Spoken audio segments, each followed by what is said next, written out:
Si Sarah kahapon, nasa Senado, pumunta siya. Pero, hindi siya umattend na kanyang hearing, ng trial niya. Pagkos, ang ginawa ni Inday is, nandun siya, nagpa-preskon. Pero, may pero no question allowed. Siya lang pwede magsalita. Siya lang pwede magsalita. At yun, nakapagsalita siya ng English word, one sentence na ninakaw pa niya kay Invictus. Pagkatapos niya magsalita ng word ni Invictus, ayun, naglagyo na sa babay. Di puta, klase tao na eh, di ba? Yun lang yung English na naalam. Kinabisado pa niya, ninakaw pa niya sa totoong may-ari na si Invictus. So, dito tayo sa trial ngayong araw. Ito yung napansin ko, kasi yung attorney ni Sarah, yung sa defense team niya, puro yes or no lang yung gustong isagot. Ayaw niyang sagutin ng witness or ayaw niya magpaliwanag ang witness. Kaya lagi siya nasusuplak ni Atty. Ligutan at ang nangyari, withdraw na lang nitong defense team ni Sarah. Tapos, dito yung malupit. Nilabas nila si Sulaika. Si Sulaika umiiyak. So, ano ba yung purpose ni Sulaika? Anong connection niya sa pagbabanta ni Sarah? Kung ako mag-analyze, kasi, ito muna, sa kanila kasi gusto nila palabasin na hindi ganon kaseryoso ang pagbabanta ni Sara Duterte. Pero kung ako ang mag-analyze, parang si Sulaika yung rason kung bakit nag-tantrum si Sara.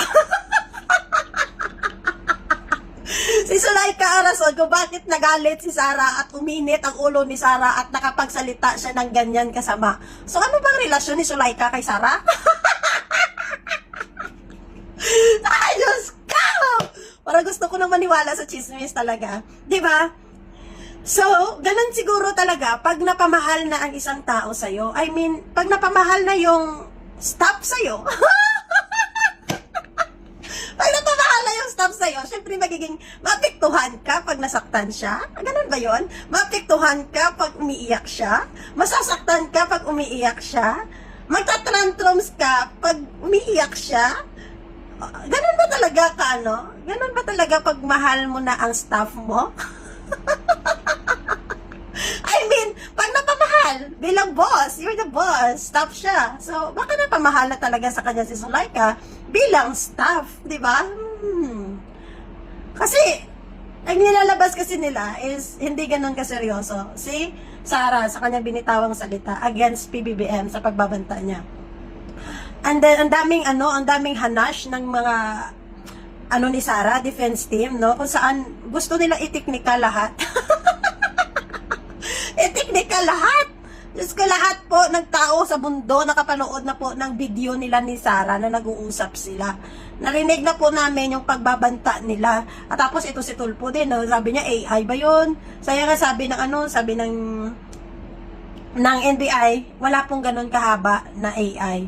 Unless na lang yung mga K-drama na mga AI generated, umaabot ng 3 hours. Yung, hello po, Senador Tolpo. Ako po, anak ng CEO. yun, Senador Tolpo, yun, mga 2 hours yan. Pero yung ganyong salita kay Sarah na nag-uusap sila, malabong-malabo yun na maging AI yun. Legit yun at napanood yun ng taong bayan. Kaya wag na nating lukuhin yung sarili natin. Wag natin paikot-ikutin yung mga sarili natin. Ha? Pero saludo ulit kami kay Atty. Ligutan. Ang galing. Ang galing talaga. Diba? Hindi mapakpak. Kita niyo si Panilo nakatulog na doon.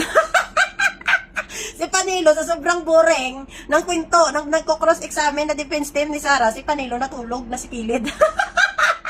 Walang kalatoy-latoy sa totoo lang ang pag-cross-examine niya. Puro technical lang. Ganun talaga, mahirap kasi talaga ilaban ang mali. Kaya hindi mo kayang ilaban, hindi mo kayang idepensahan, hanapan mo na lang ng butas, i-technical mo na lang. Nung kahapon, ang ginawa niya ay puro objection, ngayon naman puro withdraw. I withdrawn. Ay,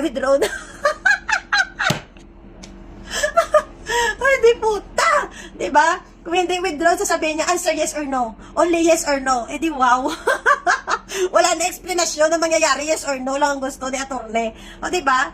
Pero wala talaga. Mahirap talaga ilaban yung mali. Talagang mahirap dipinsahan ang mali. Na alam mo namang mali. Pero syempre, bilang abogado, didipinsahan mo.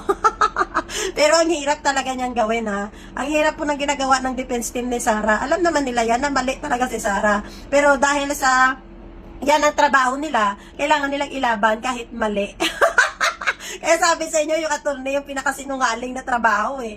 No? Talaga kahit mali, itatama ng mga yan eh. Di ba? For the sake na manalo ang kaso. Siyempre. Achievement nila yan pag napanalo nila yung kaso. No? Ganun yon. Kaya sa mga nagsasabi na magagaling yung attorney na nagsasabi ng totoo, you're very wrong. Attorney po yung pinakasinungaling sa lahat ng trabaho. So, defense team ni Sarah, parang may mababato na naman ng laptop mamaya.